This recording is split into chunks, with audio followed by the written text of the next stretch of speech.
We are live for another interesting topic tonight.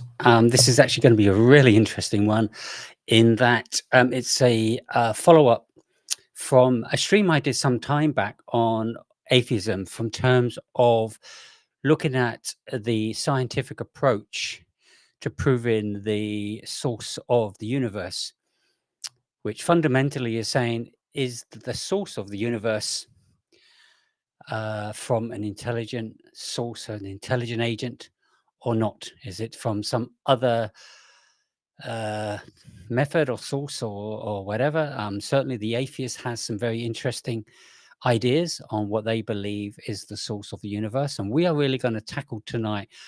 One, a little recap on some of the major theories and topics that are covered under the scientific approach, three of which we are specifically going to look at some of the latest developments, which I think are really, really interesting and very compelling to help towards explaining and providing the evidence for the source of the universe. And of course, me being a Christian, I'm going to be putting forward the case of intelligent design and that source is an intelligent agent, which as Christians we call God. But importantly for this purpose, it's really just trying to confirm and provide the evidence of that intelligent agent. And of course, on other streams, we will then connect the dots between what that intelligent agent is versus what we believe as a Christian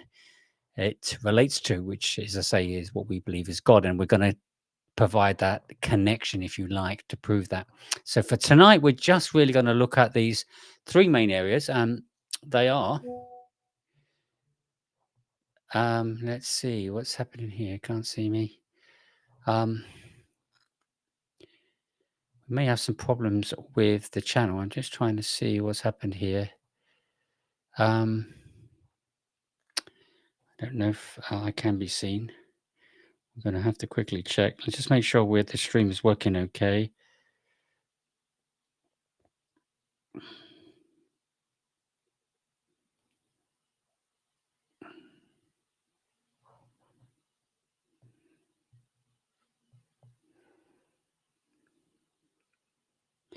Yes, it looks like it is working okay. That's good. So we may be having, hopefully we'll be having a very interesting guest. So let me just quickly send a message to someone. It's all happening at once here. Right, we do believe it is working. So we are going to have a guest tonight. That's our lovely good friend Jason. So hopefully he'll be joining any minute. Just going to wait for him to join when he is ready to do that. I think what I will do is in the chat. Let's get the chat up and let's put in. Okay, hi. Oh, yeah. Now let's show.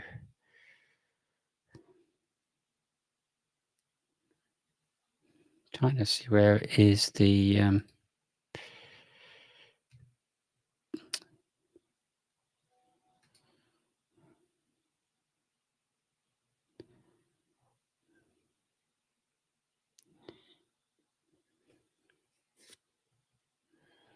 right. So okay, let me just see if I can get this fixed. So we've got the link here. So I'm just trying to see. Oh yes, we got it at the top. So yeah, you can see there the link. Maybe what I will do is I'll just remove my logo. I think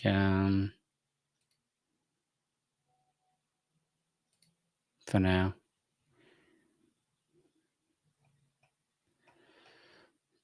Yeah, let's just remove the logo for now.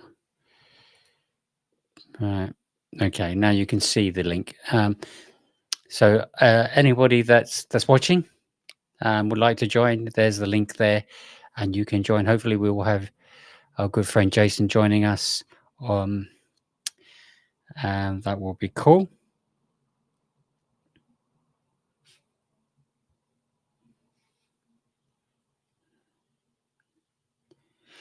He's of course has his own stream, and that is Africa Without Borders. So we're just doing some little technical things here, but I think we're all running well. It's all working.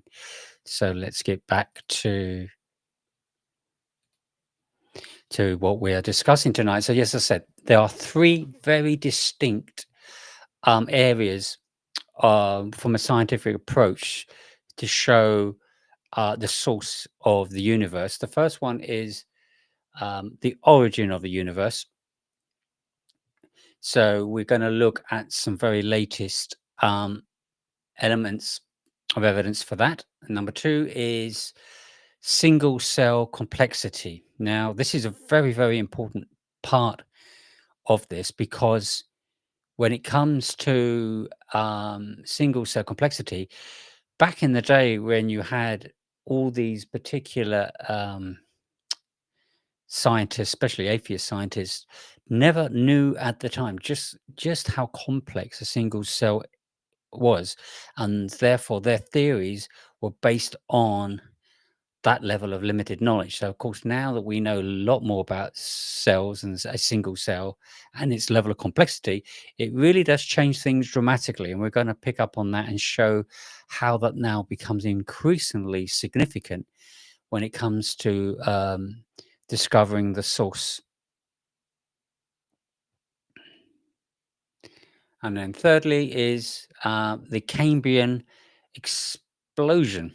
So if you want to know the Cambrian or Cambrian explosion, this is really talking about one second. I'm just going to do a few things here. Oh, I need to add somebody to the stream. See if I can try and add Jason to the stream. Here we go. My apologies. Hey, it worked. Hi, Jason. You're right, That's the buddy. first. It's not that easy when you're doing everything for the first time. So this is the I was first in the time I've added somebody, and I didn't actually know where to go to do that. I was in the back going, I'm here, bro. I'm here. I'm here. Yeah, shouting, screaming, no one's hearing. So thank you for joining. So the third one, as I was just bringing out, was the Cambrian explosion. And this Mm, really is just a fancy term to talking about the explosion of the original material matter mm, that scientists are basically saying was the very beginning of mm, the universe, or the source of the universe was from some major explosion. Otherwise, we know sometimes called the Big Bang. We got something very good, interesting new developments on that as well. So those are the three major new developments. But before we start that, I'm just going to go through, because it wouldn't take too long to go through those three items, is just to give everyone a bit of a recap on what it is that science is really putting forward to provide the evidence of the universe. Now, there is a very common mistake that a lot of people are making. So I want to fix this straight away so we are not under the same misconception. And that is that science is not the basis of providing the facts to the source of the universe. Two reasons why we know that. The first one is a bit of clue in the names, is when they talk about these so-called facts, they come under the name of theory. This theory, that theory, and so on, because they are theories. And the second point, to make this even more obvious and more clear that it is theories, not absolute facts, is that science continually changed.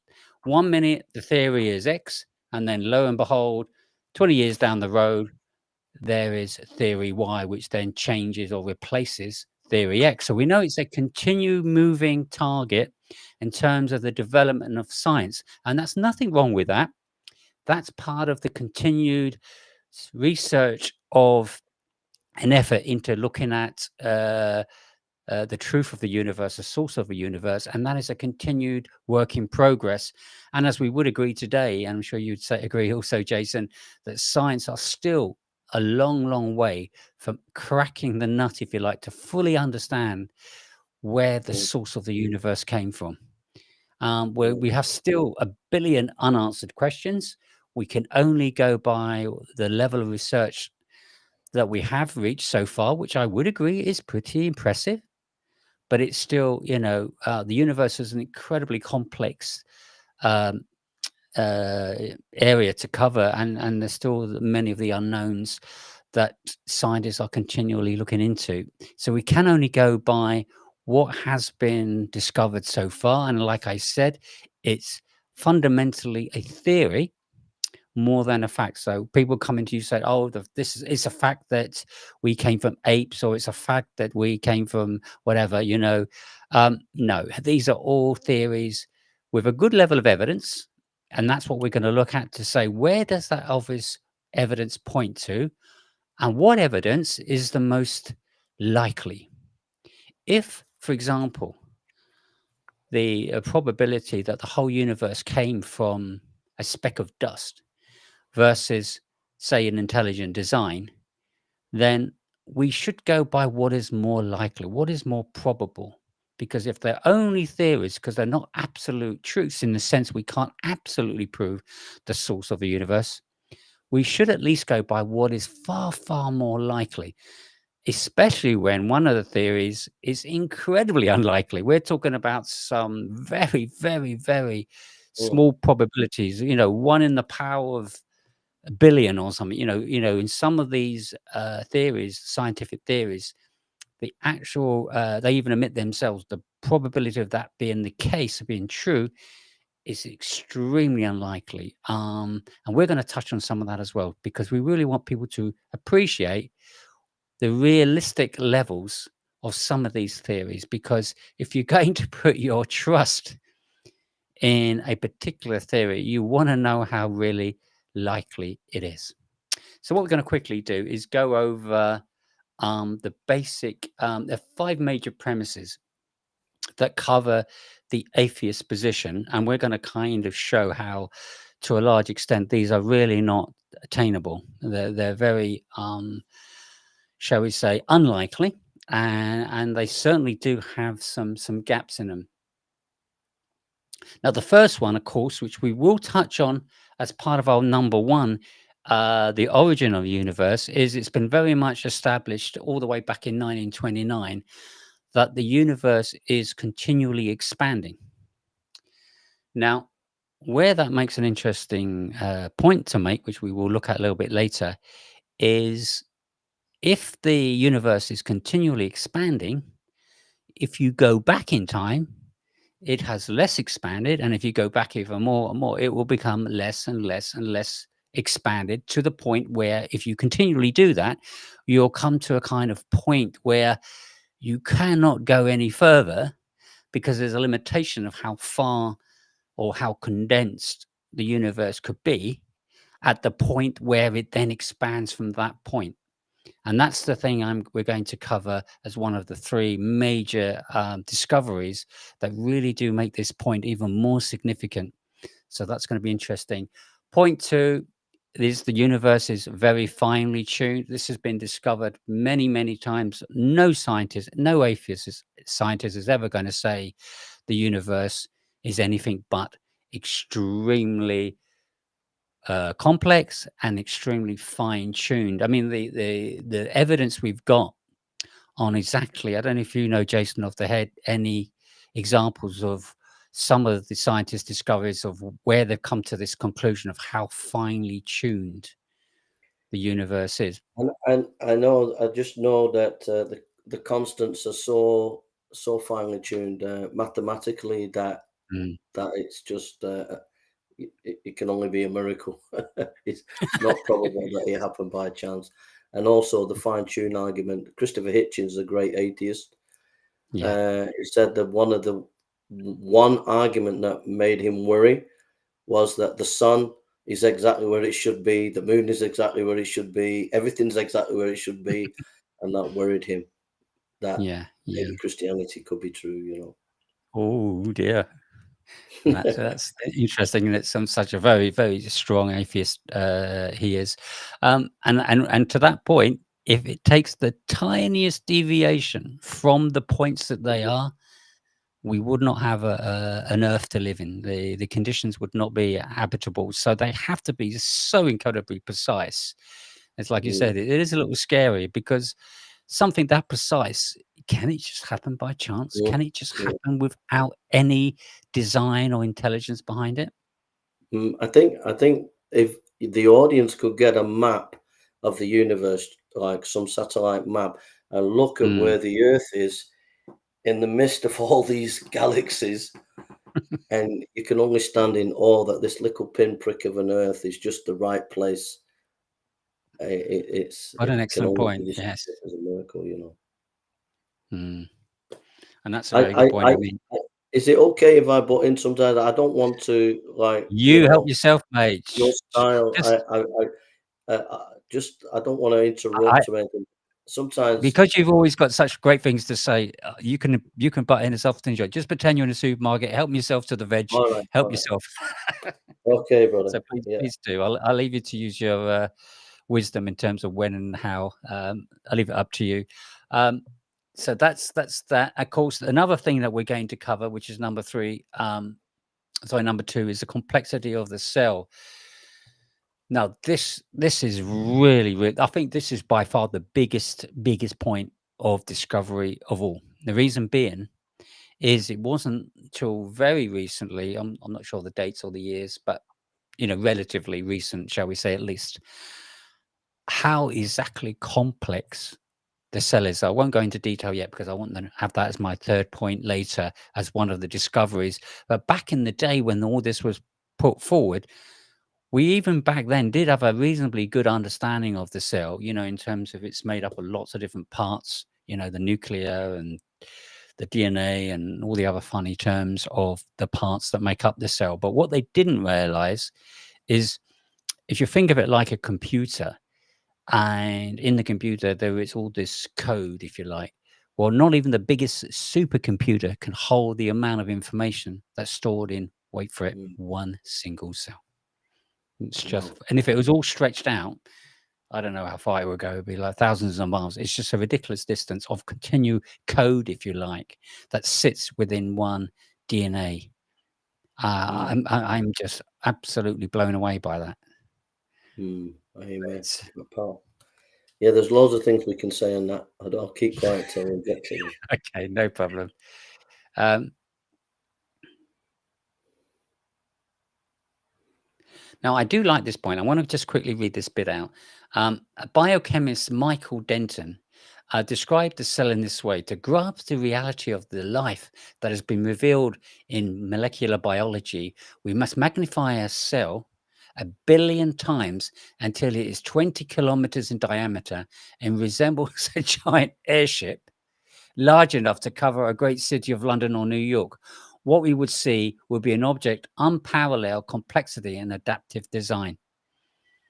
Wow, wow.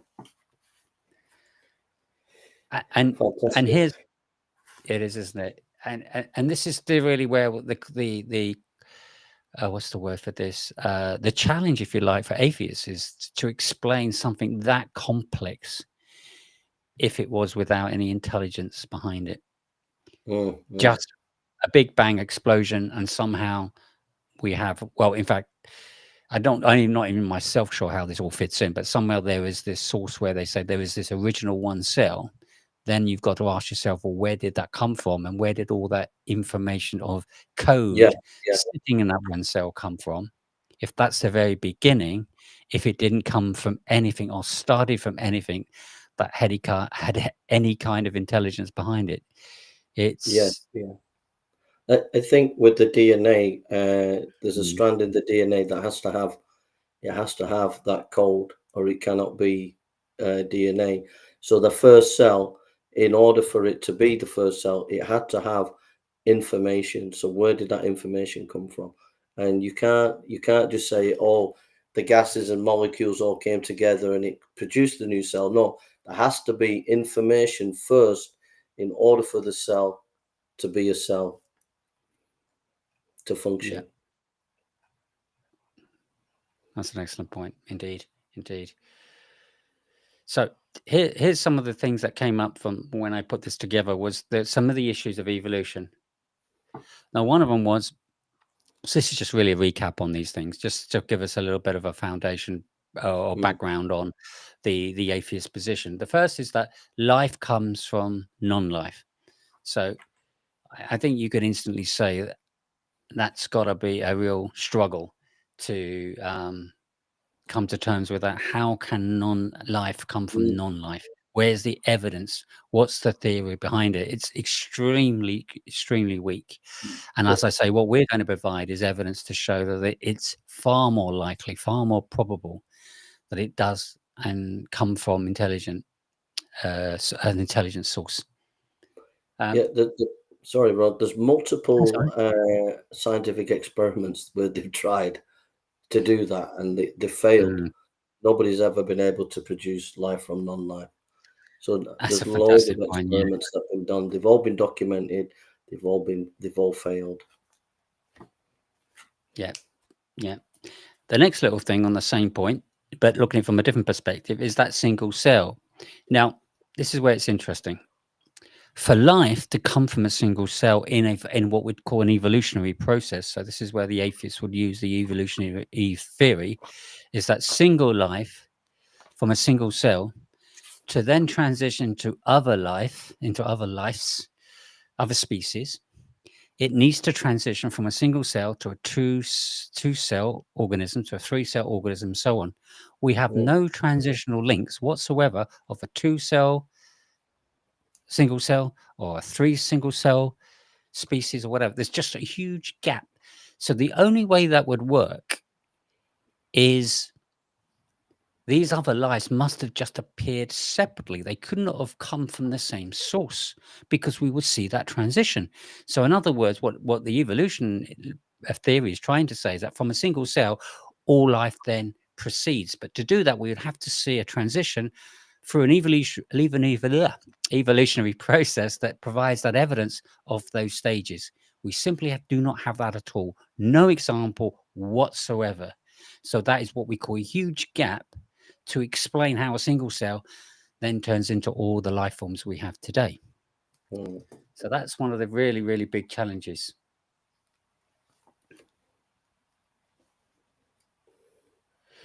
This bit I don't really understand, but I'm just going to read it out. If you understand it, Jason, please jump out, jump out. Time and chance drive evolution forward. The chance of one single 100-unit protein coming together by accident is a very big number. Mm. So basically, evolution works on the mechanism of chance and natural selection, and Mm, so that chance, evolution works on probability. So they yeah. reckon evolution is based on the probability of about 70%. But when you start breaking it down, like what Mm, is the probability of natural selection and mutation producing a protein? It's mathematically virtually impossible. And so there were scientists in the 60s, loads of evolutionists, they met and they all discussed what is the mathematical probability that evolution has produced all the different variety of life. And it was so astronomical low, they were mm, shocked and they sought to hide the information that mathematically it's not possible. It doesn't work mathematically. Chance cannot and natural selection is not a mechanism to produce that kind of specified complexity. yeah. Yeah. It's a good point. Thank you for that.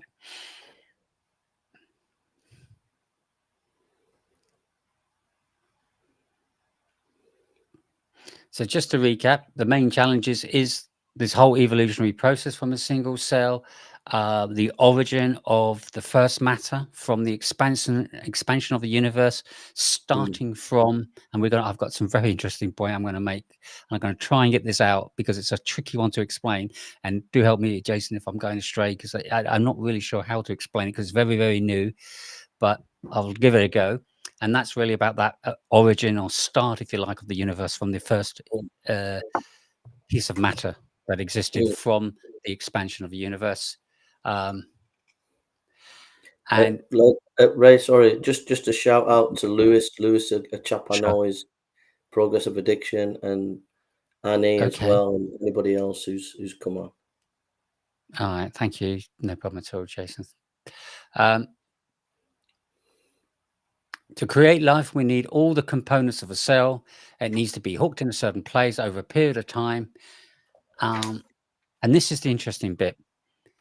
What the atheists will say is, we'll just give it billions of years. But actually, this actually makes it worse, not better, Mm, because the amino acids that are created from within these organisms only have a very short life to move and develop into the next stage. It's a very, very short period. If it doesn't happen quick enough, it would fail. So giving it a billion years is not going to help.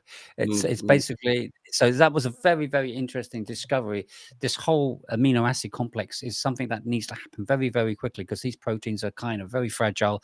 They don't last long. In order to develop to the next step, they need to do it very, very rapidly, a very short period of time, not years. We're talking very short periods of time. I don't know exactly what those times are. It doesn't mention it here, but it just says it's very short.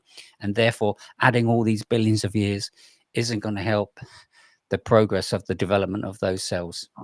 Is it okay if I say one or two things just to help Absolutely. the audience? Because some of the things that you're saying is good, it's really good, but some of them people might think it's a little bit technical. But I just want to explain to people that a lot of atheists say that we're anti-scientific, that we're as Christians we're not for science, and they try to be intellectual and bring this scientific evidence against Christianity. But what Ray is doing is flipping it on the other side and saying, no, there is actually the new scientific developments that have been people have been discovering recently actually proves our point, and it's not anti-science. There is evidence for God from a scientific point of view, and that's where he's coming from. So in the origin of the universe, in the cell where there's information and the other things that he's talking about, that's what he's trying to present to people. So if it gets a bit technical, it's only because we have to do that in order to prove what we're saying, so just bear with us. Thank you so much, Jason. That's a very good point. And I do apologize if I accidentally, because I'm no scientist, by the way. I mean, I did do some science at school in A levels, but it's nowhere near Well, these. I got expelled from school, bro. So, Oh, fair enough. There you go. So we're coming from a good background here. So let's look at number one, and this is probably my favorite in terms of the discovery. So, like I was saying, I'll try and make, and I think that's a very good point Jason mentioned it. So let me try and help and I do like to try and do this, is simplify where I can. I want us to make this step by step really, really clear. So he's just reminding me to really make a little bit more effort here, because there is some scientific elements mentioned here, and then that can make it sound a little complex. And I'll try my best to simplify that. So, like I said, it's pretty much agreed right across the board. No one's going to disagree. No atheist scientist who's worth their dime is going to say anything different, that the universe is expanding. The evidence is actually extremely strong, and I would say to a large extent almost factual. I think nobody is disagreeing. It's obviously not 100%, but it's 98% or whatever, very high percentage. As I said, no scientist saying the world or the universe, sorry, is not expanding. We all agree it's expanding. We have all this technology with lights and the way that the bending of a light and other tests that are used are what's bringing back the confirmation. Absolutely, the universe is expanding. So what we're going to do is go backwards. If we go backwards, so if we pretend the universe is now made up of 1 billion components, 1,000 years back there may be only 500,000 components, and if we keep going back, they're going to be less and less, because as the universe is expanding. So if we go backwards and contract, if you like, the process, what they're saying is it will end up into a single point. And that single point, and this is the good bit, can only be going back so far. It can't just always keep going back.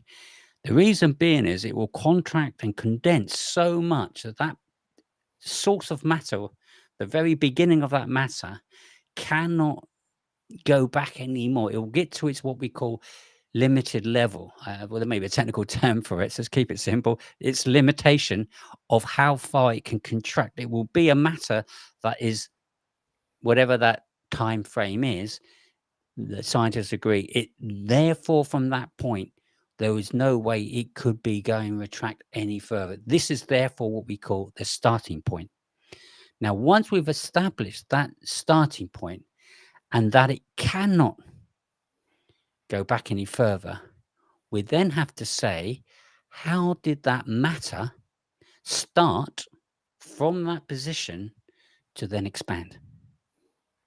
Now, one answer was multiverse, but that doesn't solve it, because what a multiverse says, oh, another universe somewhere else has some Mm. matter and that's interfered and that exploded into that matter that we're talking about and kick-started that into a explosion and expansion or whatever. Fine, that's a possibility. But the problem with that is you then have to ask, where did that universe came from? And that will probably be expanding, and you'll probably have to go back to when that started, and you're back to square one. So other universes doesn't ultimately solve the problem. It just may answer one particular case. But that's only if you can prove it. But of course, we haven't got any evidence of any other universe coming into this universe to kickstart this universe, if you like. So the big problem, and this is where Stephen Meyer is the guy who did the research on this, and obviously he had many scientists that he was working with in terms of that research, is the only thing that's remaining now is this whole dilemma of what caused this single element of piece of matter to start the process of producing the universe as we know it. And the point being is simply with a single piece of matter, and I'm going to just read this out to you, the cosmological constant that's required for that matter to, when expand into the universe without any intelligence behind it, is 1 part to 10 to the power of 90. I'm not even sure what that is, but what it really is saying, it's just, again, some ridiculously impossible possibility.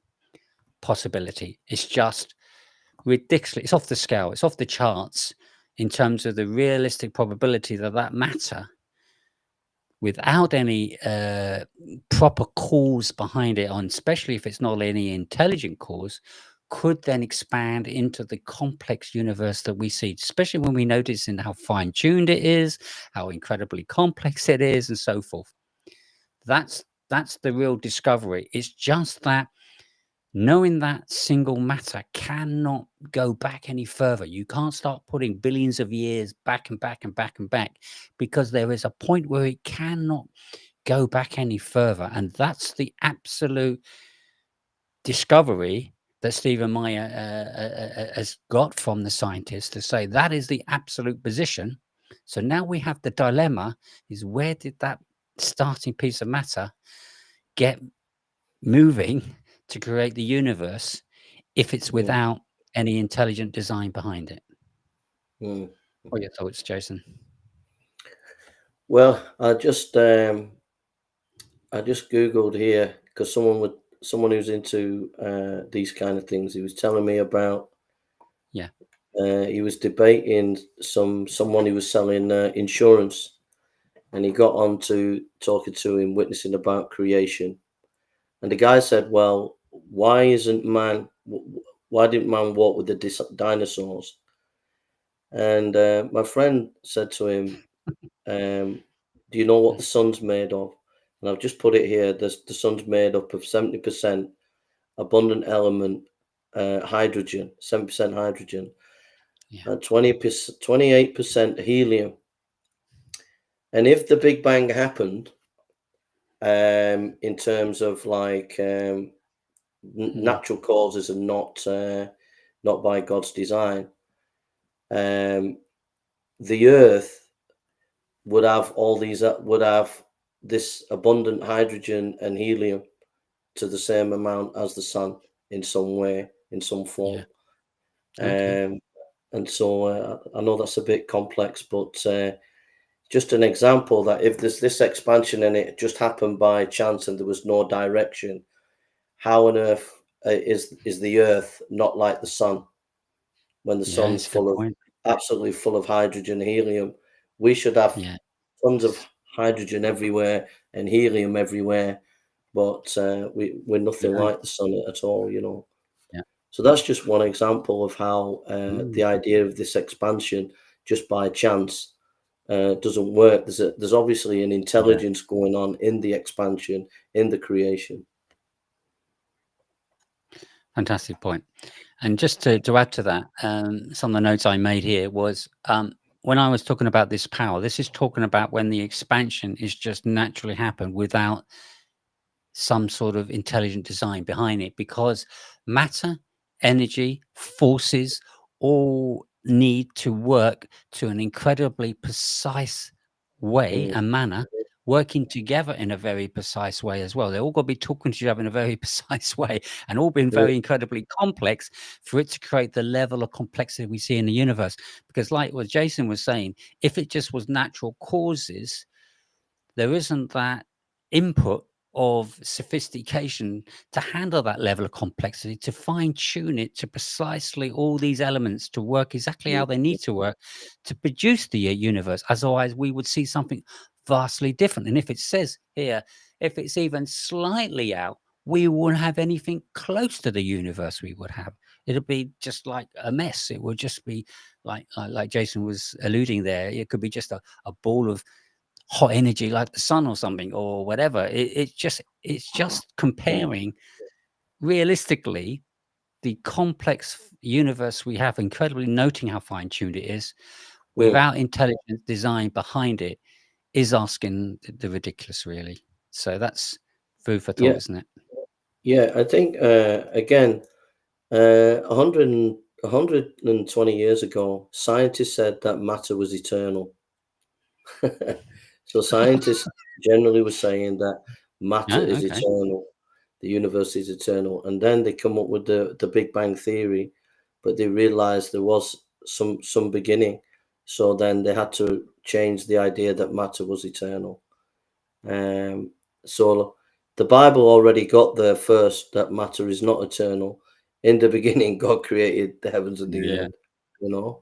So it just shows Mm, you again this rhetoric that the atheist and secularists have, that Christianity is against science, but yet all the time science doesn't contradict the Bible.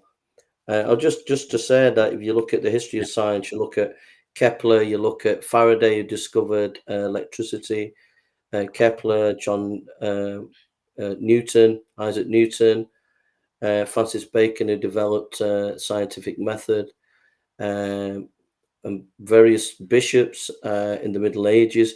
A lot of the monasteries were central to developing science. And Christianity itself, because God made the universe and gave it an order according to the Bible, encouraged scientific development and scientific inquiry. And so when we do look at science, it Mm, doesn't contradict the Bible. And as we're seeing here, as Ray has brought us right back to a singularity, it shows you that that singularity with the expansion, it could not have been by chance. We can see design in the universe with for example, with the sun, how we're not made up of the elements of the sun. And yet the theory is that the earth came from the sun, and yet we don't have the elements of the sun in mm. that overall capacity. Cool. Indeed. Indeed. So moving on to our second one, and we're going into from like the macro to the micro now, and this is the single cell that we mentioned earlier, and the greatest kind of latest discovery on this. I'm not sure again when this was, but more in more recent years for sure. It's this whole thing about the complexity of a single cell. Um, it's now got to the point that even at a single cell, the level of complexity that's been discovered has been far, far greater than it ever has been. And one of the things I did mention earlier is some of the great scientists and did some fantastic work. Some of them were atheists, and that's fine. They still are good scientists. They still do a lot of good research. But one mm, of the problems they had was they didn't really know how complex the single cell was. They just, based on their limited ability to research so much of that single cell, they didn't have the technologies we have now to probe into a cell to such degree, based their theory on the single cell being fairly straightforward. And that's how they kind of deduced that from a single cell, you can get natural processes working to somehow create a two-cell, third, through three-cell organism, and so on and so on and so on. But now that we know how incredibly complex it is, that kind of cuts that out, because the chances that a single cell, and if we talk about the very first single cell that started the universe, held all this incredible level of information, you mm, then got to say, what realistically are you going to put your money on that it came from purely just natural processes without any intervention or cause, with an intelligent cause behind it, versus mm, there being some form of intelligent agent being the source of that single cell? I mean, it just screams intelligence. It's just said, like I said earlier, it's like a massive supercomputer. Do you think you just stick a computer with mm, hardly mm, any info, with all this code, machine code, say, for example, and it's super, super clever, and you think that just appeared without anybody putting any effort to design it? We mm, have no examples of anything complex just appearing without design. It all points to design. It all points to intelligence. And now that we know a single cell is far more complex, it mm, really has thrown the atheist scientists in a bit of a quandary now. So how could it, the very mm, first cell, be so incredibly complex? And all these proteins and DNA molecules and all the elements of a single cell, they have such key function that if it mm, was slightly different, or certain mm, things were missing, or they weren't in the right order, it simply wouldn't survive, and it wouldn't mm, cope and work the way it does. So it is, again, another form of fine tuning, if you like, at a single mm, cell level. And again, mm, what is that pointing to? Let's be honest. Let's put our hands on our heart and say, does that point to just a natural process with no intelligent involvement, versus there is mm. definitely intelligent design behind it? Yeah, it's good you brought it up because the more you, like, all the information you gave right at the beginning just blew my mind. How you told us about the complexity of the cell, but the cell, Francis Mm, Crick and other scholars in the 1950s, they discovered that the cell within the DNA has a code, and that code has information, and so now it's called specified complexity, as you put in your notes. And specified complexity is the difference if you have a bag of words like Scrabble. Say you had 10 words and you shaked up those words in your bag, and you might be able to pull it out a few hundred times and get the word mm, the, or at, or how. But specified complexity is if you shake the bag of words and you pull it out and it says go to the shop and get me £5 of potatoes. That's specified complexity, and that's what you have in the code, and that cannot be created by chance. I've mm. just got a few quotes here Okay. about this information within the DNA. Matt Ridley says about the DNA, life is a digital information. Bernard Kuppers, these are scholars, scientific scholars and philosophers.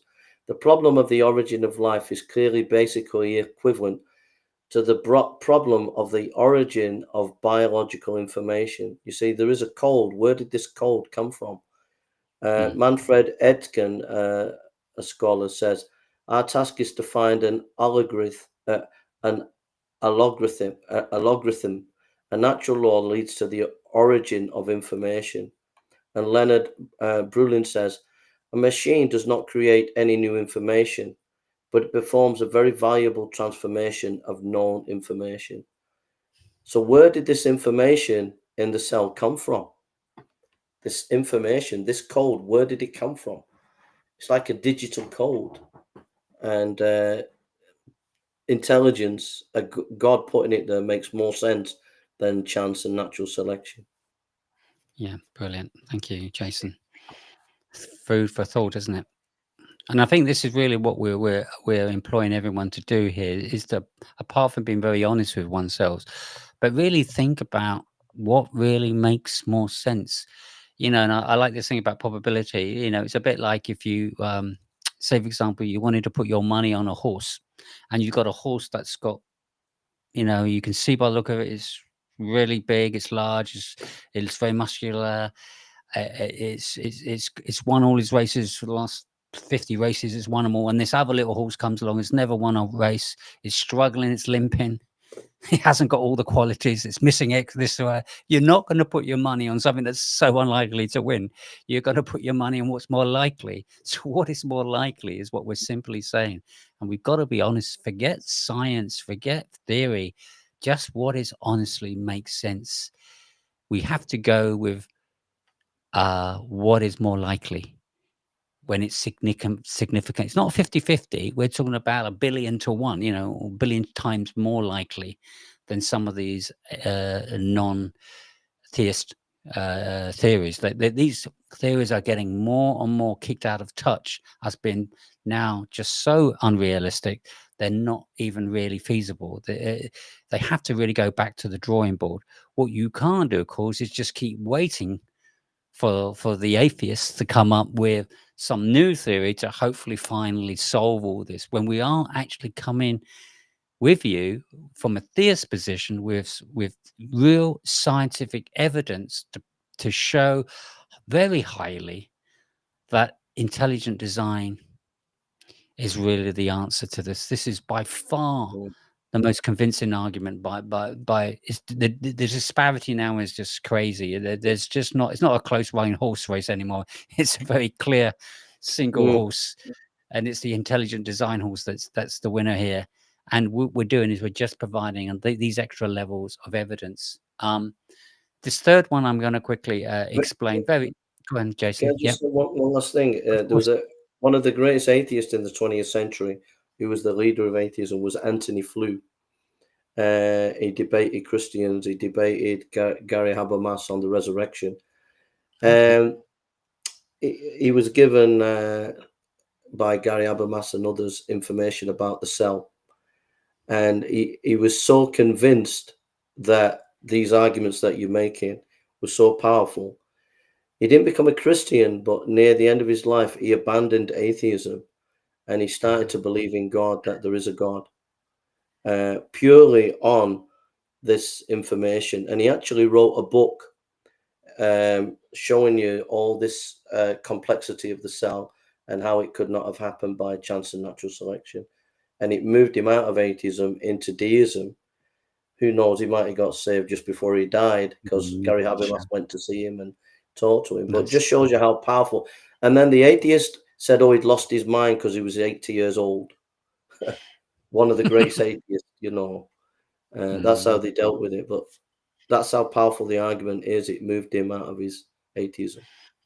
Nice. That's a fantastic point. Appreciate you sharing that. It actually reminds me of a small debate I watched, which I nearly fell off my chair in laughter, and a lot of the audience laughed. I think you may have even watched this, Jason, because it's quite well known discussion between Richard Dawkins and John Lennox. Mm. Somewhere during the conversation, it was getting interesting, and then Richard Dawkins came up with a point where the way he tried to prove the existence of the universe, it was to say, well, obviously, this something obviously came from nothing. So what moment he said that, he obviously didn't think it through. Think it through. You're basically saying, so John Lennox picked it up straight away. So you're basically telling me something can come from nothing. So can you give an example of nothing and how that became something? And the audience just creased up. And of course, then he had to say, "Well, when I say nothing, I don't really mean nothing. I mean something so incredibly minuscule or whatever." Well, it's like, well, that's not really helping either. John is saying. So this completely insignificant nothing or virtually nothing has somehow created the universe. That's amazing. Well, so So is that what you find, like, when you corner the atheist, they start mm, doing verbal gymnastics, like, "Well, yeah, what do you mean by nothing?" You think just nothing doesn't necessarily mean nothing, of course. yeah, no, oh dear, yeah. It's hilarious. So quickly going on to this third point, more of a straightforward, not as impressive as the first two, but still I think it's worth mentioning. And this can be an experiment or explosion, I should say. It's basically how this matter that we mentioned, this single source matter, exploded. We know some terms have called it the Big Bang theory. Not that it matters what you call it, but some kind of explosion. Now, here's the point: from this explosion, there is this natural evolutionary process from single cells, whatever species, developing just by this evolutionary natural process, which is pretty random when you think of it. It's just an explosion, and through this explosion, we have all this life. If it then, from that point, created all the life we see through those transitions, guess what? Why do we not see all those links and steps? Now that we know every cell is that complex, it means that you should be able to see how it's moving and transitioning through the different levels into these organisms. If that was the way it worked, we would have the evidence through those stages, but we don't. We have what we call these missing links all over the place. In fact, we don't have any examples of any species Mm, transitioning to a completely different species. Now, what's also interesting, give a good example, because this is an easy one. The chimpanzee, there's a whole story. I don't know if you've seen the pictures back in the day where you see the chimpanzee or ape or whatever as it grows up, and then eventually it's a human being. It's somehow trying to suggest through some very small changes, which actually is quite major changes because only about nine different pictures. The last one, of course, is the human being, and somewhere in the middle is this kind of half ape, half human. mm, That makes sense. It's part of the transition. Obviously, it's a very crude example because there's probably thousands of steps, but we don't see any of these steps, or we have no examples of any chimpanzee ever transitioning into a human. We have no examples whatsoever. And more importantly, we don't have the links where we see a clear distinction from one species to another. This is all because we don't see those cell developments changing in reality. We have no testable examples of it. So that's suggesting that these different species must have then just appeared from a different way, a different method. And if there was intelligence behind it, which is one way, one example, the theory mm. being God created the species, created the giraffe, the hippo, the whatever, independently. And that's why you don't have these transitions because they're all created separately. They just appear on the scene based on a designer or a creator creating them, and then they appear from the creation. That can be the only really alternative. Now that we know intelligence must be behind it, why can't that intelligence be the one that creates these different species? Because we can't see an example of, say, one species then developing into all the different species that we see. We have all these gaps, no transitions, no single cell to two cell, whatever, at all. They just don't exist whatsoever. Now that we've got to this level, this whole in fact, I would like to see if any atheist would come up with a case at this 20th odd century, today, to say we can see and provide the evidence of these transitions of organisms to prove the evolutionary Mm. process. Because as we speak to this day, we have absolutely zero case, zero evidence. It's only based on assumptions that we see this, and because, like for example, the ape DNA is very similar to the human. Doesn't matter if it's similar, the difference is still significant because we can see the significant difference between an ape and a human.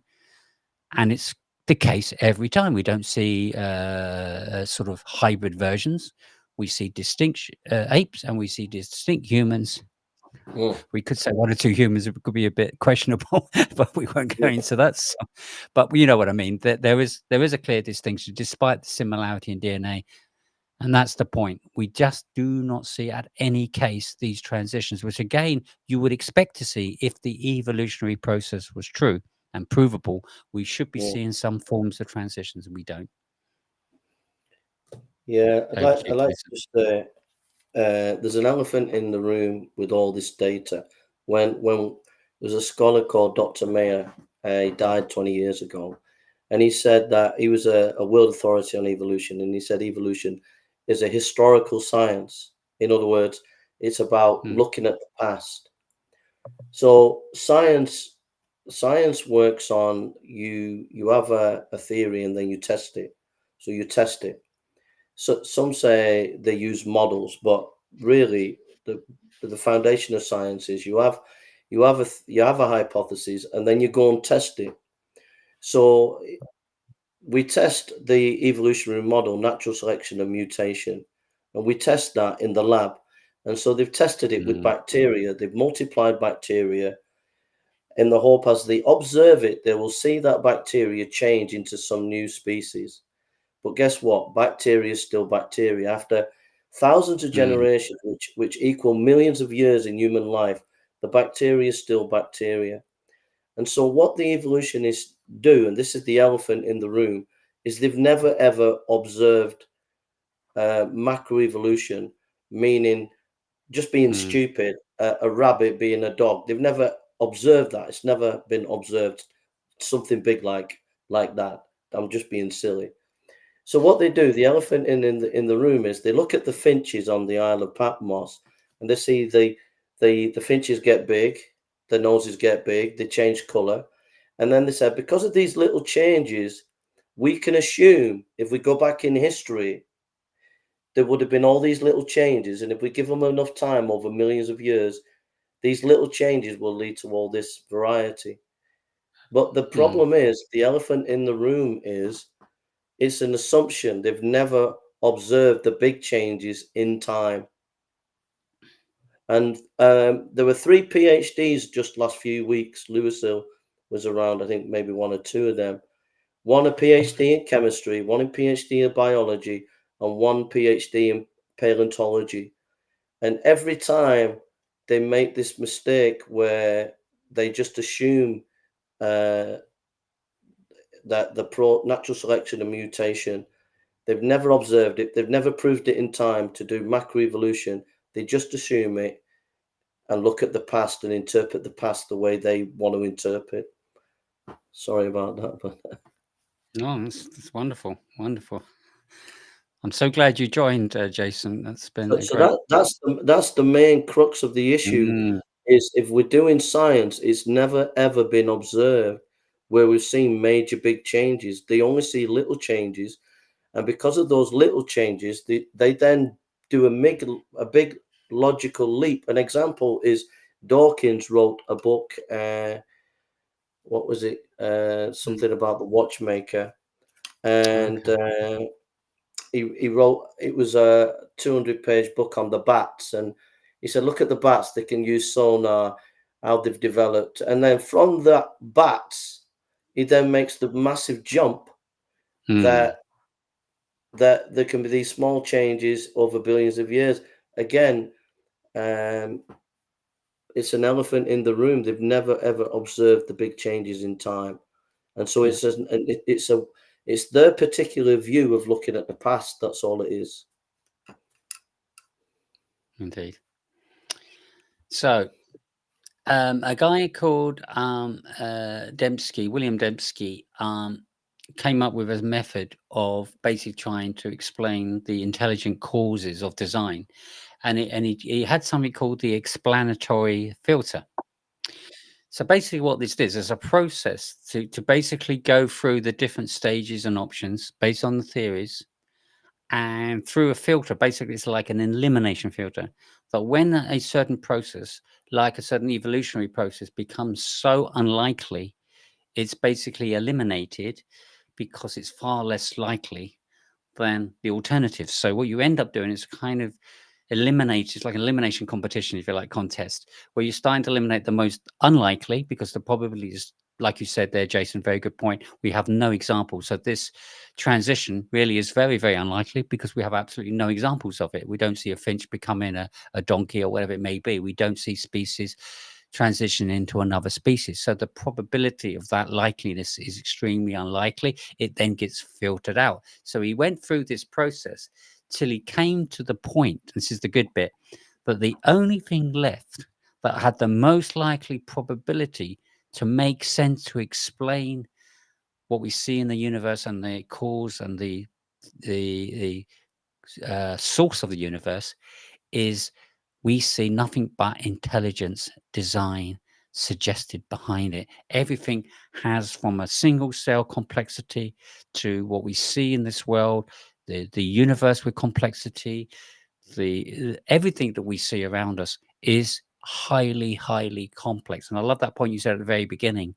This is a dot of complexity sitting in a universe. And that dot has got that incredible level of complexity, which if it had anything slightly less, we wouldn't be sitting here talking. This earth wouldn't exist. It has to be that incredibly precise, not just at a cell level, at a animal level, life level, but also as a earth, also the conditions around the earth, the universe, as we said, this fine tuning, everything he said through those eliminations, he just ended up with one conclusion left: intelligence source, intelligence source, intelligence source. The only thing that's remaining for us, which will be another source, another stream even, is connecting that intelligence source to what particular intelligence source is that. We as Christians believe that is what we call God, and that is what we will be doing in other streams to prove to you that the intelligence source is not just is God, is the creator of all things, but it's the Christian God, the God that we define based on a number of factors. And this is all part of the Christian position, and this is something that Jason has already started. And if you watch his streams on, if I don't mind quoting your stream, Jason, I've just forgotten the name, Africa Borders or something. Can you tell people your channel? Yeah, Africa Without Borders. I did a stream a while back on specified complexity, looking at Stephen Mayer's book. So maybe people want to look at that.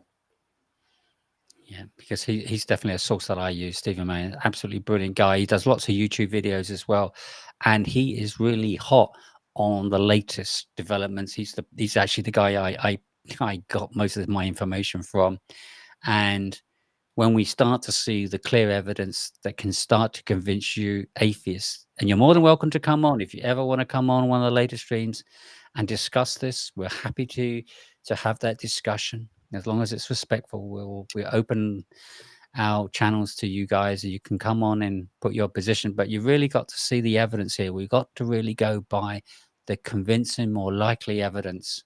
And if that leads you, like there's that gentleman you mentioned, Jason, after all those years, to ultimately come to the conclusion that there must be a God as the best explanation for all this, then you've got to ask yourself, why aren't you then considering that as an option?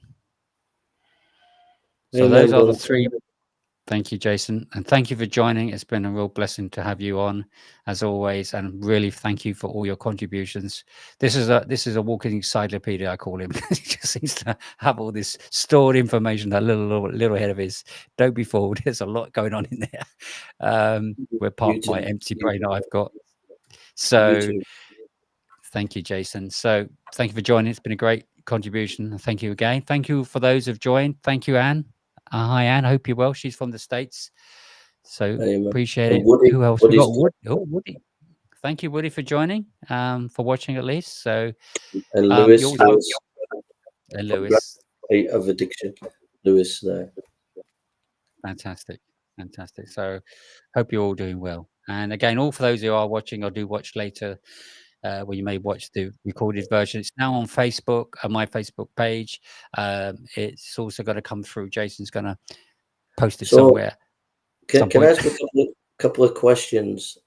Just for like on a cash value, like let's imagine you're on the streets and someone's talking to you and you're sharing the gospel with them, and they turn around and say, "Oh, I don't believe in Christianity. I believe in science." I've heard loads of young people say that. So you share the gospel with them, and they say, "Oh, I don't believe in God. I don't believe in Christianity. I believe in science." So how do we take these points that we've done, bullet points, in a simple way, just to help them to answer that question, so that the gospel that we've shared, they'll meditate on it. So how do we reduce it to something that people can just take it Mm, and use it in a simple way? Over to you, that bro. question. Oh, thank you. No pressure. That's a No, fantastic I come question. to So, you, and I'm a young person. I'm 18. I'm a yeah. bit bullshit, and you've just told me the gospel. I need to repent and believe in the Lord, but I'm not listening, because in my head I've been in school, college, and that's in my head. And I just say, "Oh, I believe in Mm. science. I don't believe in Christianity. It Sure. contradicts science." Well, what we can say is, first of all, we can say, well, when we look at science, when we look at the detail and we look at the experts, the top scientists, even atheist scientists are already starting to agree that the world, the universe is complex. It's complex from a single cell level to a species level to a universe level. Everything is incredibly complex, incredibly fine tuned. What do you think that is pointing to? Scientists are starting to say intelligent design, intelligent design. So if you go back at the very beginning of the universe, using science to define this intelligent design, where and what do you believe that's pointing to? What options have we got that can explain the intelligent designer, if you like? And this has got to be something that is so incredibly intelligent, so incredibly powerful to be able to create a universe this incredibly complex. It's got to be something really special, something incredibly beyond we as humans. So what is out there that we've got as an option that can explain the source of something that powerful and that intelligent? And It's then no gun. they'll turn around and say, the young person will probably turn around and say, "Well, you know, man came and evolved, and that's what the scientists are saying, and Genesis is debunked by science." And so then the next step would be, "I'm over to Uh, you." This right, is what they thanks, say mate. on the streets. Yeah. So one of the things is, first of all, science doesn't debunk the God explanation when we look at the Bible as the source of explaining the universe. A lot of scientists are now saying certain the order of things, and many of the things that are said in terms of the creation are now being confirmed in terms of how things happen, the order they happen. It's all being backed by what the Bible is saying. So there isn't a contradiction at a top level, because the Bible doesn't go into detail, but the level it does, scientists are now confirming that the Bible is accurate in its explanation of the beginning of the universe. In terms of when it talks about the light, the weather conditions, life, etc., all and the order that they're explained in the Bible is actually being backed by science. So the Bible is not a contradiction to science at the level that it explains. It does actually agree. This is the latest agreement and confirmation that most scientists are accepting, even if they're not a believer in God, they are accepting at least the basic storyline explained in the creation model in Genesis is being backed by science. And Mm, that's a mm, very important point to consider.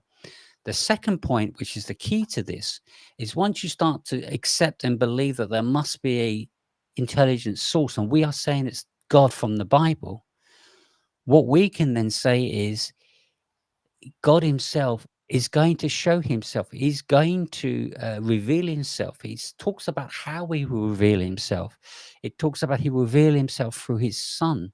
And there's a history how his son comes about through scripture to show who this God is. And we can have a real connection with God through Jesus Christ. And once you realize it's a real connection and you get an answer directly from Christ that he exists and he is God and so on, you will then start the journey to realize that there is a God, is a personal God who can connect to you. So when you pray to him, he will answer you. And that will be the journey to then connect the dots from this creator, this universe, to the God of the Bible.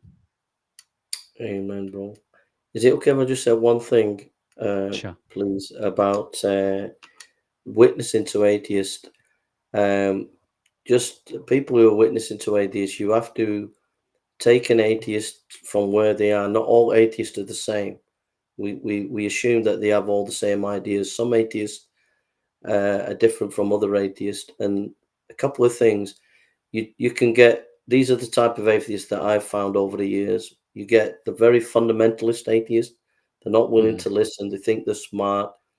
When you talk to them, you need discernment. If they're not listening and they're bitter and they're angry and they're nasty, you just ignore them because there's no point. They don't want to listen. But there are yeah. many atheists that are open and willing to talk, and that's when this information that brother has brought, you can bring it in to help them to bring them into the gospel. So you have to discern where the atheist is coming from. Some of them can be very Mm, nasty because yeah. they're from the back in the days of the new atheist. They still got that mindset, but there's quite a lot of atheists that are open and are willing to listen to what you have to say. So just be discerning. Don't waste your time with those who are Mm, very nasty with their atheism. that's a good point. That's a good point. And sadly, there are quite a lot of different groups of individuals that fall under the same category where they just have this aggressive behavior where they just don't want to listen, and that's sad to become more and more the case.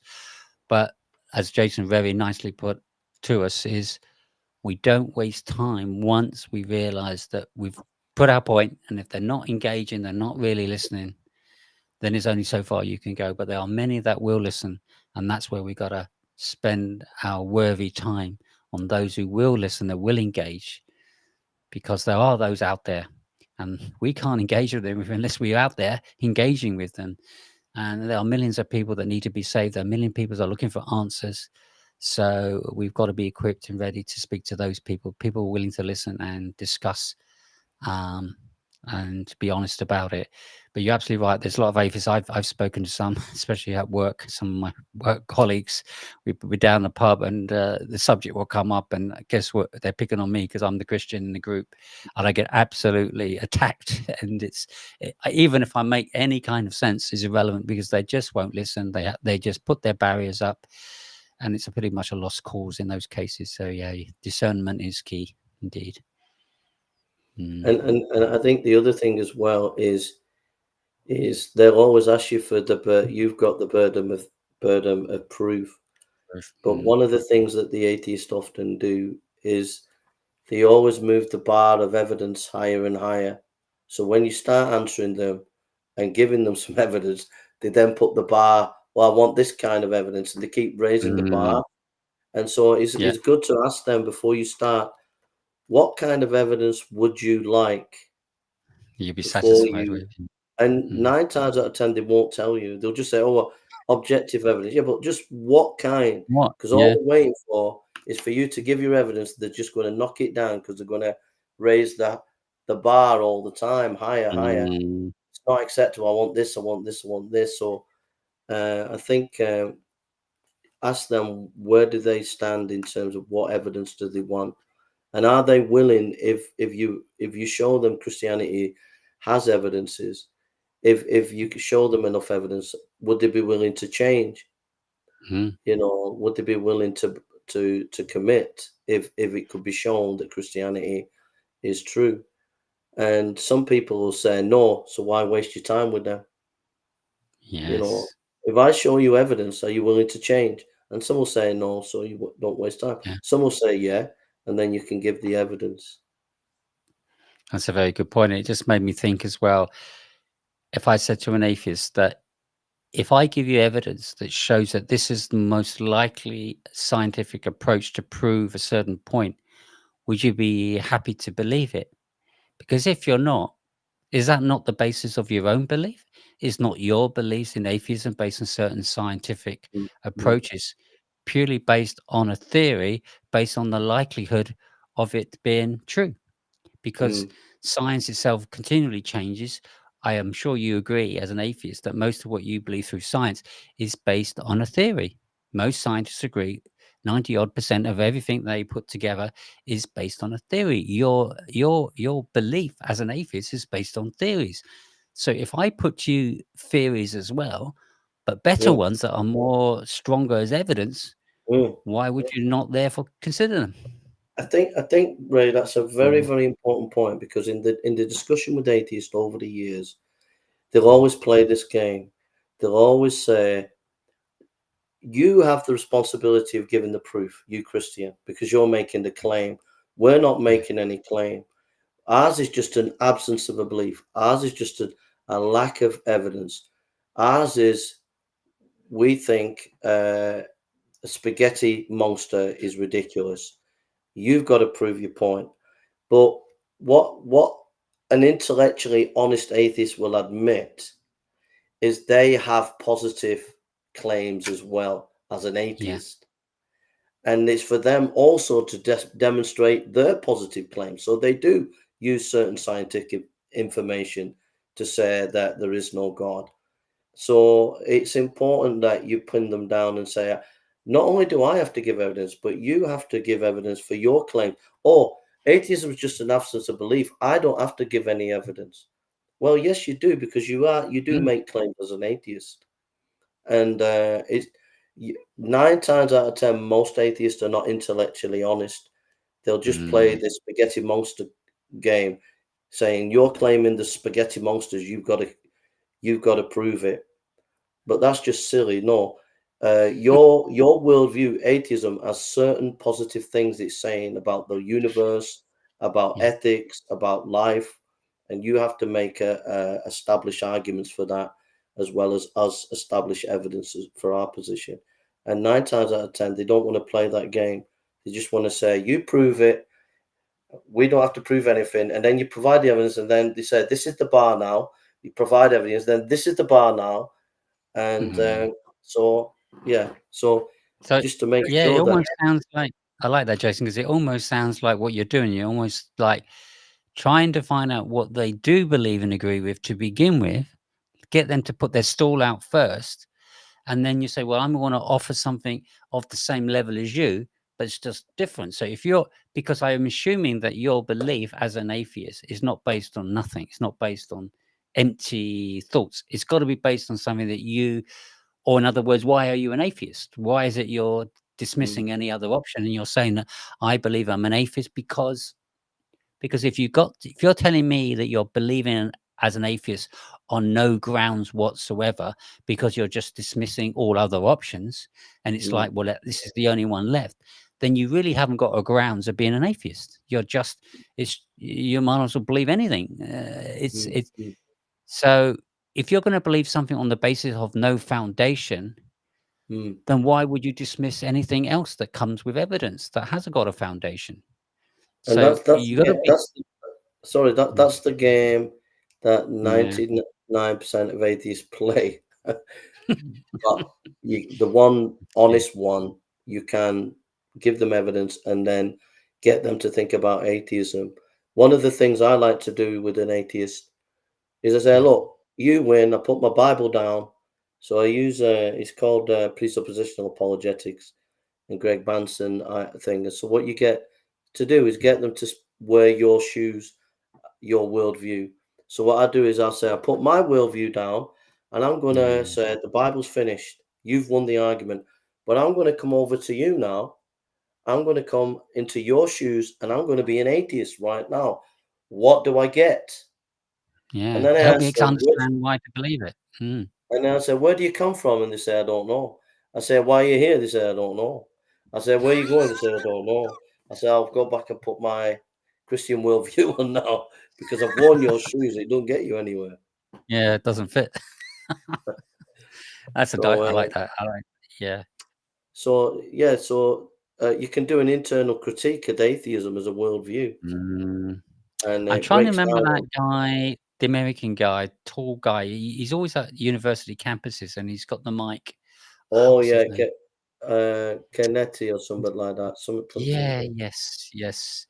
Something like that, yeah, I can't remember precisely his name, but he's brilliant in the way he what he does, what I like is the way he always puts something back at them. He doesn't just allow them to get away with just attacking you Mm. with challenges and questions.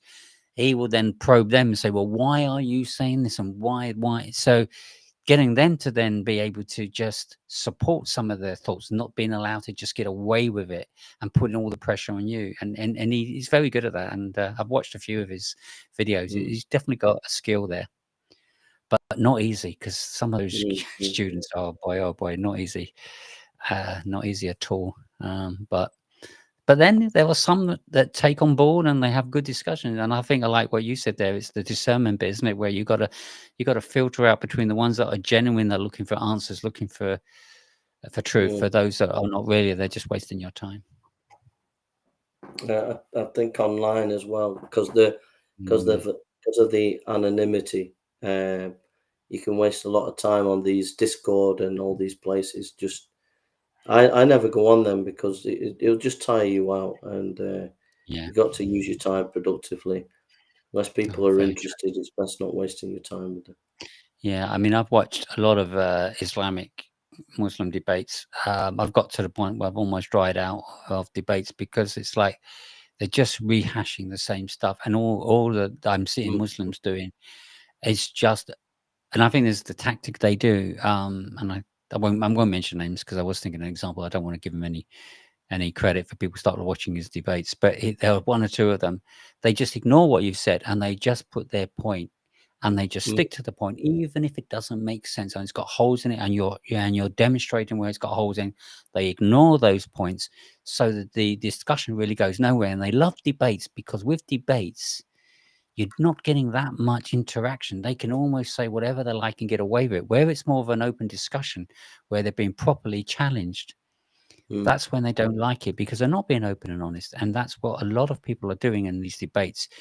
Is it's just a lot of noise from one end to another, and you're not really seeing a lot of progress. So once you get the facts and you start to work out what's true and what's not, you know, any more kind of debates, unless it's something new and fresh, Mm. it does get tiresome. And yeah, I've watched so many. I'm starting to lose the will to live a bit with some of it.